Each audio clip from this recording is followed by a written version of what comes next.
सारा राज्य रे एबे तेल संकट देखा देछि जेउठी गले तेलर अभाव सुनिबाकु मिलुछि आ पेट्रोल पंप को जदि गाड़ी रे तेल पकिया पैंकी लोके पहुंचुचंती ताहले सेठारे तेल नाही कहि सीधा फेराई देउछंती। एपरि के अनेक पेट्रोल पंप रे तेल अछि कहिकी लोके को छिडा करूछंती घंटा घंटा समय धरिकी आ जोठी तेल रहुछि से जगह रे हजाररु अधिक लोके भीड़ जमाउछंती आ सेथि पई गोटे राती पूरा बीती जाउछि हेले लोकन को तेल मिलला बेले को 100 कि 200 टंकार मिलुछि आ जहा को नै असंतोष प्रकाश करूछंती ग्राहक माने।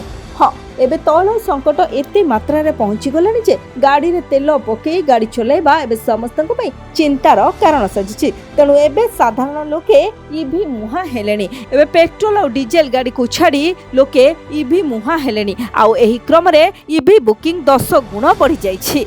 भुवनेश्वर रे एबे तेल संकट अहेतुक मात्रा रे बढ़ी चली लोके पेट्रोल पकेबा लगी लंबा लाइन छिड़ा होउछंती। एने ईवी गाड़ी कंपनी रो वरिष्ठ अधिकारी कहछंती तेल संकट जको लोके एबे ईवी किना प्रति आकृष्ट होउछंती। गत 2 दिन ने शोरूम रे भीड़ देखा जाउछि।